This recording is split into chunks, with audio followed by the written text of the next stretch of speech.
శ్రీనుండే కమేనేమో ఈడున్నాడు. నమస్తే ఈడున్నావు? నమస్తే. ఇప్పుడే కూడా వస్తున్నా. అవునా? ఈయన ఇక చేంజ్ చూద్దామని చెప్పి ఇక్కడ వచ్చిన.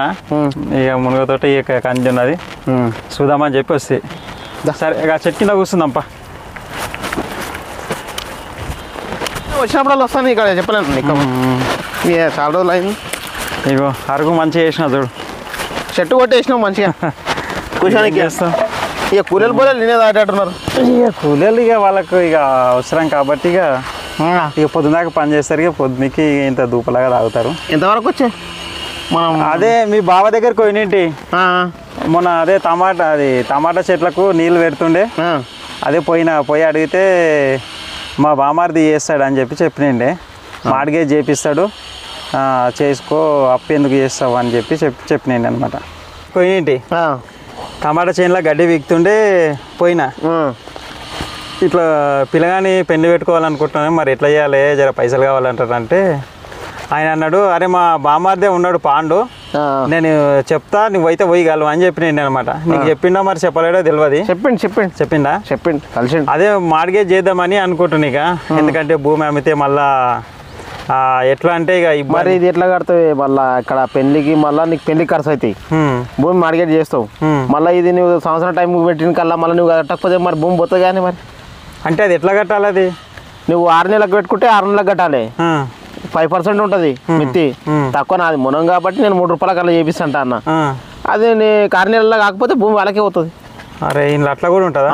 మరి మళ్ళా నువ్వు ఒకవేళ 6 నెలలు కట్టుకున్నావు అనుకో, మళ్ళీ నువ్వు పైసలు కట్టి మిది పైసలు కట్టి మళ్ళీ చేసుకోవాలి, నువ్వే చేసుకోవాలి. అది అట్లా మళ్ళా ఇప్పుడు దాంట్లో ఏమన్నా కమిషన్ అట్లా ఏమన్నా ఇచ్చా? కమిషన్ ఇప్పుడు నేనున్నా కదా, నేను చేపిస్తున్నా కదా.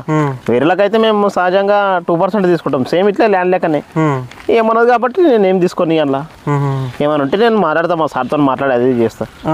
అయితే ఇంట్రెస్ట్ ఏం పడుతుంది? అది మనకు అదే 5 రూపాయలు పడుతుంది. 5 రూపాయలు పడుతుంది. మనకు 3 రూపాయలు చెప్పిన నేను. 3 రూపాయలు అమ్మో, మావనికి పెళ్ళి అంట అని చెప్పిన.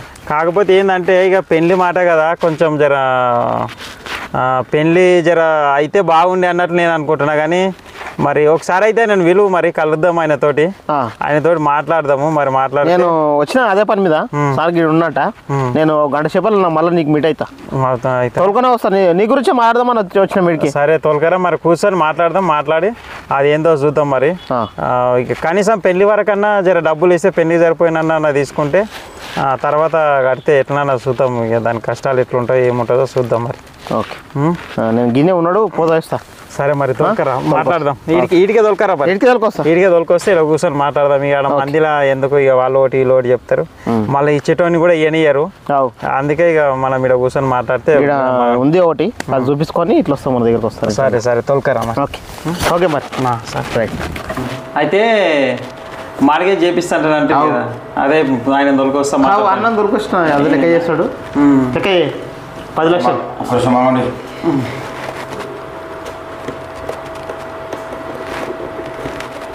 మనకు 10 లక్షలు కావాలి. చెప్పిన 10 లక్షలు కూడా సరిపోవు అనుకుంటా నాకు పెళ్ళి, కానీ 10 లక్షల వరకు అయితే కావాలి మనకు.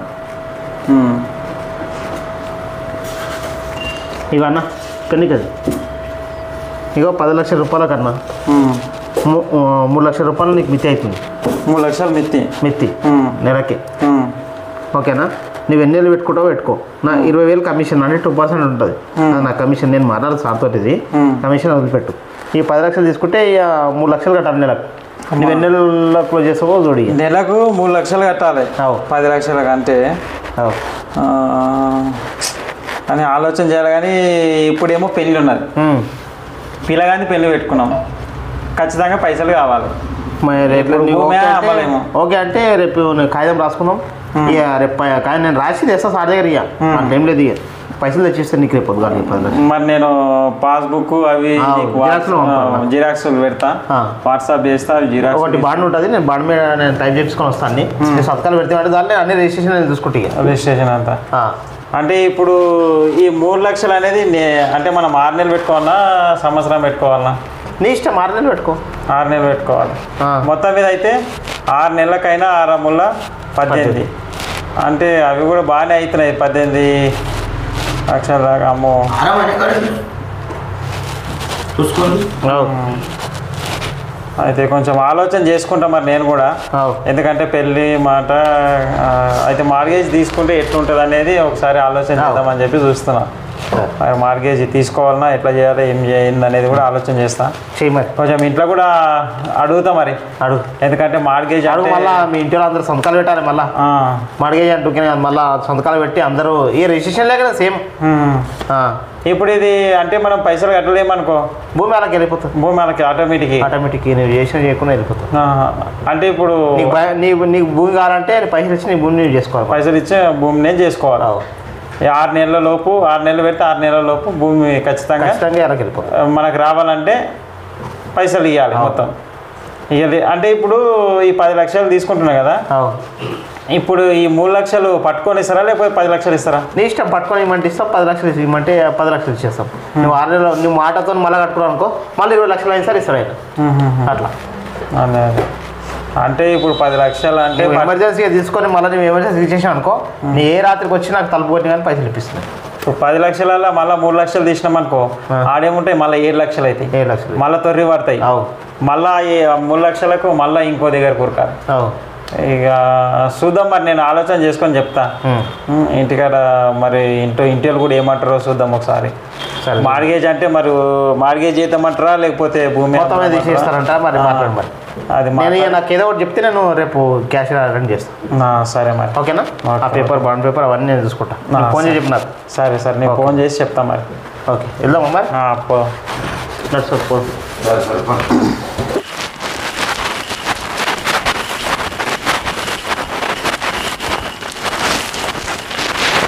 నమస్తే. బాగున్నావా? బాగున్నాను.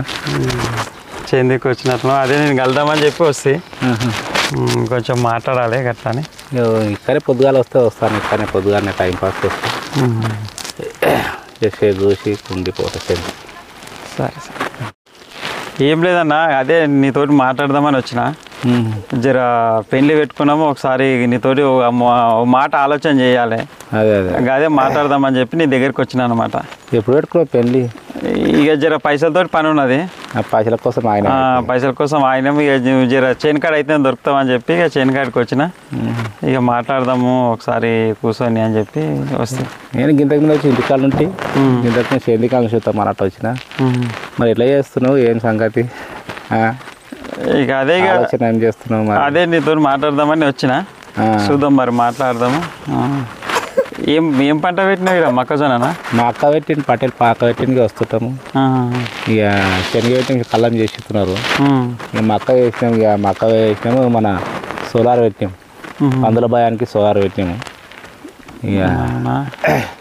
ఇక పందుల భయానికి ఎక్కువ పంట వేసిన నీళ్ళు మస్తున్నాయి బాయిలా మా కానీ చూద్దామా? చూద్దాం. వేసినట్లున్నావు, మంచిగానే ఉంది. ఏ పటేల్ దగ్గర పటేల్ వేసిండిగా మనము వస్తుంటాం అప్పుడప్పుడు. ఇక చూసుకోవాలి, అప్పుడప్పుడు చూస్తున్నారు సేంద్రీ కాంటుగా వస్తుంటా. ఇక మన సొంతం ఏం కాదు ఇది. ఇక మనం కలిసిమెలిసి ఉంటాము. మనం మందు కొట్టినాము, మసాలా వేసినాము. అంటే ఇప్పుడు దీనికి కూడా మందు కొడతారా మొక్కజొన్న? ఇక పురుగు వచ్చి చూడే, ఇగో చుడి పురుగు అని ఉంటుంది, లేకుంటే రాదు. ఇక ఒక్క నిమిషం మక్కకు ఒక మందు ఉండకుండే, ఇప్పుడు అన్నిటికీ మందులు అయినాయి. ఇప్పుడు మక్క అంటే మందు ఉండకుండే. ఇక మందు కొడితేనే ఇక మక్క మంచిగా అవుతుంది, లేదంటే మొత్తము సుడి పురుగు అంటారు దీనికి. ఇక పొక్లిన్ కానీ మందులు కొడుతుంటాము. 2 సార్లు కొడితే పోతుందా మరి ఇట్లా మందు కొడితే? పోతే చచ్చిపోతుంది. తొడి మీద కొట్టాలి, లేకుంటే గుళికలు ఉంటాయి దొరుకుతాయి మార్కెట్లో. ఇవి వేయాలి, లేస్తే పురుగు పోతుంది. ఇక అప్పుడు మంచిగా. అంటే మొక్కజొన్న పంట కూడా జర కష్టమే అన్నమాట. పందుల భయం ఎక్కువ ఉంటుంది అన్న. ఇక మక్కకు ఇక స్టార్టింగ్ విత్తనాలు వేసినప్పుడు జర కావాలి కావాలి, లేకుంటే కొంచెం మన సోలార్ పెట్టి షార్ట్ కానీ చూస్తుండాలి. నైట్ జర కావాలి వస్తుండాలి. ఇక మళ్ళీ బుట్టిష్ టైంకు రావాలి. పందుల భయమే ఎక్కువ. అంటే ఈ పంట వండియాలంటే జర పందులతోటే బాధ ఎక్కువ, గాడితోటే ఉంటుంది. ఇక ఒక్కసారి వచ్చినాక ఇక కథం. ఇక నీ రోజులు చేసిన వృధా అయిపోతుంది. ఇక అప్పుడు వెనకడికేమో భోజ కొట్టి భోజనం వేస్తుంటే మక్కలు ఒక్కొక్కటి 2-3 కూరలు పెట్టి వేసి మన గోదావరి డిఏపు మసాలా తడుతుంటిమి. చల్లి ఎడ్లతోటి దిండు తడుతుంటే లేకుంటే రొప్పుతుంటిమి. అట్లా లేదు. ఇప్పుడు ట్రాక్టర్ తోటి భోజ కొడుతున్నాము, వేసుడు మన ట్రాక్టర్ తోటే చేసుడు అవుతున్నది. మొత్తం మీద అంటే బోజ కొట్టి ఇత్తనాలు వేసి రొప్పడం లేదా దిల్లు తగ్గుతాం అంటే భూమి లెవెల్గా చేయాలన్నమాట, కప్పుకోపోయేటట్టు కప్పుకపోయేటట్టు చేయాలి. ఈ తర్వాత నీళ్ళ తాడిస్తాం. ఇక గల్మలు అంటే గల్మలు లేకుంటే డ్రిప్ ఉంటే డ్రిప్. అంటే మన దగ్గర బావి ఉన్నట్టున్నది కదా, ఇక్కడ బావి ఉన్నది. ఇది లెవెల్ భూమి ఉరమాలు చేసి ఉంటుంది. ఇక చేను మీద ఇస్తే మొత్తం పారుతుంది. ఇక ఇంత ఇబ్బంది ఏముండదు ఇక వాటర్కి అయితే. అంటే దీనికి మామూలుగా ఎంతమంది పడతారు కూలీలు మొక్కజొన్న వేసేటప్పుడు? ఇక నలుగురు సరిపోతుంది. ఏనికో చాలు, మసాలా ఏనికో ఒక మనిషి ఉంటే సరిపోతుంది. మసాలా ఏనికో ఒక మనిషి. ఆడవిళ్ళలో ఒక 2 కానీ 3 కానీ వేస్తే ఒక 4 గంటలలో అయిపోతుంది ఒక ఎకరా. అంటే ఒకటే రోజులో వేయాలన్నమాట, ఒకటేసారి విత్తనం వేయాలి. విత్తనం బాగా లేకుంటే పందులు ఇది చేస్తాయి. పందులు అరే మెయిన్ పందులతో బాధ. అవి ఒకసారి మూతి పెట్టినాయి అనుకో చాలా ఇక ఒడ్డు వెళ్తాయి. అవి ఒడ్డు వెళ్ళి మొత్తం లేకుండా మళ్ళీ కొత్త విత్తనం వేయవలసి వస్తుంది. అంటే పంట వండియాలన్నా కష్టమే ఉన్నది, పంట ఏం చేయాలన్నా కనుక విత్తనం వేసి నుంచి దీనికి కావాలి కాస్తూనే ఉండాలి. పందుల భయం ఎక్కువ. అంటే పంట చేనుకి వచ్చేంత వరకు కూడా కావాలి కాస్తున్నారు. ఇక మనకి ఈ పని తప్ప వేరే పని రాదు కానీ ఇక వ్యవసాయం తప్ప వేరే పని రాదు. ఇది అప్పటి నుంచి నాయల నుంచి ఇగో ఇది మొత్తం ఎట్లా అయిపోయింది చూడు, ఆకంతా ఇగో సుడిపురుగు అంటారు. ఇక సుడిపురుగు ఇది పడ్డదంటే ఇక చెట్టు ఎదుగది ఏం చేయదు. ఇగో మొత్తం ఎట్లా తిన్నది చూడు అంతా. ఇది ఒకసారి 2 సార్లు మందు కొట్టుకుంటాం, చూసుకుంటుండాలి. ఒకసారి కొట్టినాక మళ్ళీ తాగుకుంటే మళ్ళీ ఒక 4-5 రోజుల తర్వాత మళ్ళీ కొడితే సెట్ అయిపోతుంది. అంటే రైతు వండియాలంటే కష్టమే. ఏ పంట చాలా మటుకు మొక్కజొన్న అంతా చాలా ఇట్లానే ఉన్నది. మొక్కకు మందులు ఉండకుండా వేసి మన అది మందు వేసి విత్తనాలు వేసి వచ్చేస్తున్నాయి వాటర్ పెడితే. దీనికి కూడా మందు అయిపోయింది. అంటే మొత్తం మీద పందుల బాధ ఎక్కువ ఉన్నది. ఇది అంటే ఇత్తులు మన ఇంట్లోకి వచ్చిన దాకా దీంతో బాధనే. ఇక కావాలి కాస్తుందా చూస్తూ ఉండాలి, చేస్తూ ఉండాలి. ఇక అట్లా ఇక గడ్డి మంది కూడా లేచింది. పుల్ల కొద్దిగా తక్కువనే ఉంటుంది కానీ మధ్యలో గడ్డి మంది కొడతాం. సరే అయితే నేను నీతోటి ఆలోచన చేయాల్సింది ఆలోచన చేయలే. జర చూసినాం కదా, జర కొంచెం మాట్లాడేది, జర మాట్లాడదాం. సరే మాట్లాడదాం. దాని కూర్చొని మాట్లాడదాం. మరి ఏంటో నీ బాధ పని పెట్టుకుని అంటున్నావు, ఏందో చెప్తే నాకు తెలుస్తుంది. ఇక రైతు బాధ రైతుకే తెలుస్తుంది. నేనే కూర్చున్నా ఎనపది వస్తాయి. నీళ్ళకు మంచిగా ఉంది చేను కాడ, మంచిగా వాతావరణం మరుగుతాము. ఇంత చెట్లు ఇదంతా బాగున్నది. ఇక ఎక్కువ కనుక ఈత కొడతాం. ఇలా బయట ఈత కొట్టి పిల్లలు వస్తారు బాగా. ఈ పిల్లలు కొడతారు, ఈత కొడతారు. ఇక దీన్ని మంచిగా టైం పాస్ చేస్తాం. అయితే ఏం లేదు, పెళ్ళి కోసం అప్పు కావాలని చెప్పి భూమి అమ్ముదామని అనుకునేది. భూమి అమ్మితే మళ్ళీ ఇప్పుడు ధరలు తక్కువ ఉన్నాయి అంతా. మళ్ళీ పెద్ద మనుషులు ఏంటంటే భూమి అమ్మి ఇది చేయొద్దు, భూమి అమ్ముతారు అట్లా ఇట్లా అని చెప్పి గులుగుతారు. అయితే మార్గేజ్ అన్నా చేద్దామని నేను అనుకునేది. మార్గేజ్ చేద్దామని అనుకుంటే ఏమవుతుందంటే వాళ్ళు ఇచ్చిన 10 లక్షలలో 3 లక్షలు వాళ్ళకే పోతున్నాయి. ఈ 3 లక్షలు ఆడ వాళ్ళకి పోతే నేను అప్పు తీసుకొని ఏం లాభము, ఏం చేయాలి, నాకేం అర్థం అవుతలేదు. అందుకే ఒకసారి నీతో మాట్లాడదామని చెప్పి ఇక ఆలోచన చేద్దామని చెప్పి నీ దగ్గరికి వచ్చిన. మరి 3 లక్షలు వాళ్ళకే పోతే మనకేం మిగులుతుంది? ఇది బిజినెస్ వ్యాపారం చేసే వాళ్ళకైతే నెలకింత ఇన్కమ్ వస్తుంది, మనకు అర్థం. మన వ్యవసాయంలో ఏడాదికో దినం వస్తుంది, పంట వస్తే వస్తుంది, పోతే పోతుంది. అది ఇక వచ్చిందనుకో లక్కీ, పోయిందనుకో మొత్తం పోతుంది. మళ్ళీ మీకేంచి లాగోడు పెట్టుకోవాల్సి వస్తుంది, అప్పులు కట్టవలసి వస్తుంది. మరి అంత అప్పుల కోరుకుపోయి మళ్ళీ ఇది మన ఇబ్బంది చేసుకుంటావా, ఎట్లా చేసుకుంటావా? అందుకే ఒకసారి ఆలోచన చేద్దాం. ఎందుకంటే 10 లక్షలు తీసుకున్న తన 3 లక్షలు వాళ్ళకి పోతే మనకి ఏం మిగులుతున్నది? మనం కనీసం బయట అప్పు తెచ్చానా నయం ఉన్నది, కానీ ఏం అర్థం అవుతలేదు. అలా తీసుకుని అడగొద్దు ఎవరైనా ఇట్లా తెలిసిన దోస్తాను కానీ చుట్టాల దాంట్లో గిట్ట ఏదైనా చిన్నగా బదల్ లెక్క. ఇక నీ దగ్గరకు వస్తే ఏదైనా సలహా ఇస్తావని చెప్పి నీ దగ్గరకు వచ్చి నీకు అడగాలి. అడిగితే తెలుస్తుంది. అడిగి చుట్టాలను దోస్తాలను బదల్ లెక్క అడగాలి. ఎవరికోరం మెలిపి చేసుకుంటే బాగా ఇట్లా మిత్రులతోటి మార్కెట్ చేసుకుంటే పోతే ఇల్లు ఆకిల ఒకటి అవుతుంది. ఇక మొత్తం ఇబ్బంది అయిపోతుంది.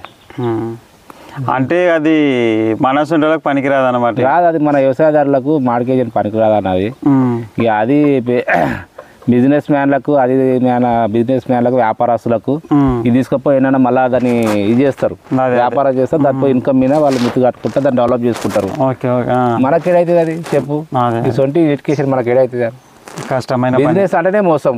వారు ఇటు తారుమారు చేస్తారు, మనకి ఏనికి రాదు. రైతులం అంటేనే ఇక ధర్మంగా మనం తినకున్నా పర్వాలేదు, కానీ మార్కెట్ కానీ వాళ్ళకు మనం మంచి విత్తనాలు ఇస్తాం, మంచి ధాన్యం ఇస్తాం. మనం ఏమో పుచ్చులు తింటాము, వాళ్ళకేమో మార్కెట్లో మంచి ధర రావాలని చెప్పేసి మంచి మంచి ఏరి కడిగి మార్కెట్కి పంపిస్తాం. కూరగాయలు కానీ, శనగలు కానీ, మక్కలు కానీ, ఇవి కానీ. మరి మనం మంచి మందికి మేలు కోసం ఆలోచిస్తాం. వాళ్ళు ఏమో ఉల్టా పనులు చేసి వాళ్ళు ఏదైనా చేస్తారు, మనకు నుంచి ఏదవుతుంది. అయితే ఇక ఏదేమైనా సరే ఇక మార్గేజ్ దగ్గర పోను ఇక, ఎందుకంటే మనకు అప్పు తీసుకున్నట్లే ఉంటున్నది, కానీ మిత్తి ఎక్కువ అవుతున్నది. మిత్తి ఎక్కువ అవుతుంది. 3 లక్షలు మళ్ళీ మీకు ఇంకటి లాంటివి అవుతుంది. మళ్ళీ మీకేనా అది ఇది అంటే ఇక కష్టమైన పని. చూడు జర ఏమన్నా ఉంటే, ఎందుకంటే ఇక మనము చేనుల మీదే బతికేటోళ్ళం, పంటల మీదే ఆధారపడ్డోళ్ళము. ఇక మనకు కూడా ఏమన్నా సహాయం అయ్యేటట్లుంటే చూడు మరి.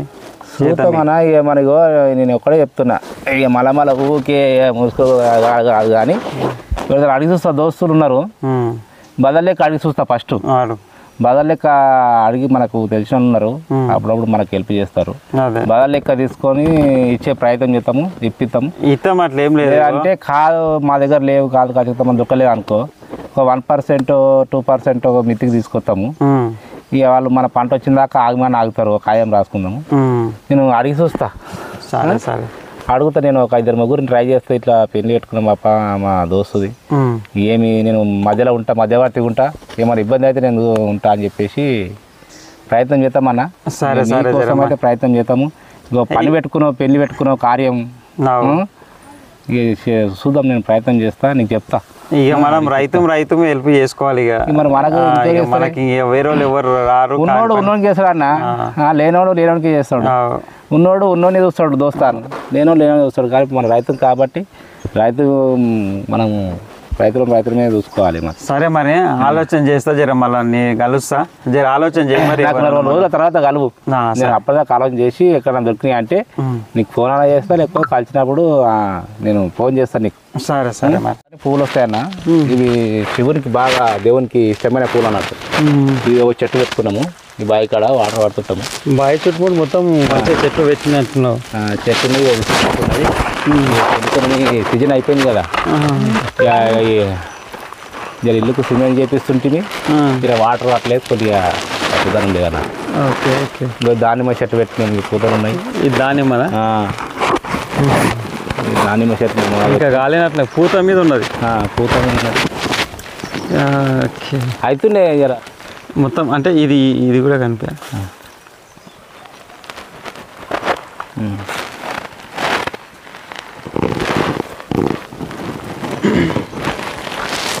కొంచెం వాటర్ పట్టాలి చెట్లకు. జర ఇల్లుకు సిమెంట్ చేపిస్తుంటే జర రాలేను, వాటర్ పట్టక. సరే, ఇది మారేడు చెట్టు అన్న, ఇది మారేడు చెట్టు. మనకు అభిషేకానికి, శివునికి గుళ్ళకు అభిషేకానికి పత్రిక అంటది. ఓకే, పత్రిక అంటే ఇదేనా? పత్రిక అంటే ఇదే. ఇది తీసుకుపోతున్న ఊరలు, అందుకే మండలైంది. తీసుకుపోయి సోమవారం తీసుకుపోయి పూజ చేసుకున్నట్టు. శివునికి ఇష్టమైనది ఇది ఆకు, ఇది అందుకే జర మండలైంది తీసుకుపోతారు ఇక ఎప్పటికీ. Okay okay. ఇలా బిల్వపత్రం అని ఉంటాయి, 3 రకాలు ఉంటాయి. ఒక రకం మంచి రకం అన్నట్టు తీసుకుపోతారు ఇక. చెట్లు బాగానే పెట్టినా వీడ. ఇదో రకం బిల్లు పత్రం అంటారు. ఇదో రకం. ఇది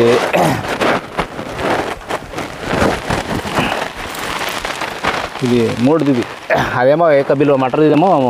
అయితే ఈ కాయలకు ఆ కాయలకు కూడా తేడా ఉంది. అవేమో చిన్నగా ఉన్నాయి, పెద్దగా ఉన్నాయి. ఇవేమో పెద్దగా ఉన్నాయి. ఇదేమో 3 బిల్వ అంటారు, ఏక బిల్వము. ఇది పత్రిల 2-3 రకం అన్నట్టు. ఆకు 3 ఆకులు ఉంటాయి. అదే ఒకటే ఉంటాయి, ఒకటే ఆకు. ఇదేమో 3 ఆకులు ఉంటాయి. ఇది పని చేస్తా, అది పని చేస్తా అన్నట్టు. ఇట్లా దానిమ్మ చెట్లు పెట్టాం.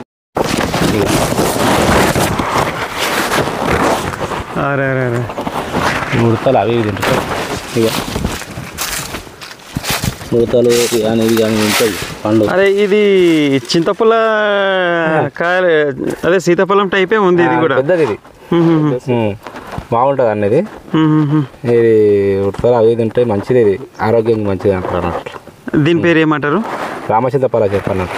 రామసీతఫల చెట్ల. మంచిగా ఉంది. చెట్టు ఆకు కూడా సేమ్ అంటే చింతపొల ఆకు తీరే ఉంది కానీ కాకపోతే జర డిఫరెంట్ ఉంది, పెద్దగా ఉంది ఇది. ఇది పెద్ద అంటారు. కాయలు కూడా ఒక్కొక్కటి చేతిలో కూడా అబ్బుతలేదు ఇది. బాగా నిండు అయితే పండ్లు అడవి వచ్చినాయి కదా, ఇవి ఉడతలు అవి ఇవి ఉంటాయి తెంపకోకూడదు. అయితే నువ్వు చాలా ఈరోజు మంచి మంచి చెట్లను చూపించినావు. ఎందుకంటే కనుమరుగైపోయి అసలు ఈ చెట్టు గురించి ఎవరికి తెలియదు. ఆరోగ్యంగా మంచి ఆరోగ్యం అన్నది తింటే. నేను ఫస్ట్ టైం చూస్తున్నా. ఇంకోటి ఉసిరి చెట్టు చూపించినావు. ఉసిరికాయలు మస్తు ఉంటాయి, కారం పెట్టుకుంటాము. మళ్ళా మర్రి చెట్టు అంటే నేను ఎప్పుడో చిన్న ఉన్నప్పుడు మన అది పత్రి అంటారు, పత్రిది. మన దేవుని పూజ చేసేది మారేడు చెట్టు అంటే నేను ఎప్పుడో చిన్నగా ఉన్నప్పుడు చూసినది. ఉండే చెట్ల పొట్టిన ఉండే అన్ని మన గడ్డి మందులు కొట్టి ఖరాబ్ అని కావాలని పెంచుకున్నాం. ఇవి వీకేజీ కూడా అవుతారు మనకు పూజకు చాలా మంది. ఇక కొబ్బరి చెట్లు ఉన్నాయి, ఆ నీడకు మంచిగా కూర్చొని చల్లగా ఉంటాయి. ఇక కొబ్బరి ఎండగారం వస్తే ఆ కాయలు తెప్పుకొని వాడ తాగుతాం మన. సరే మంచిది, పోయేస్తా మరి.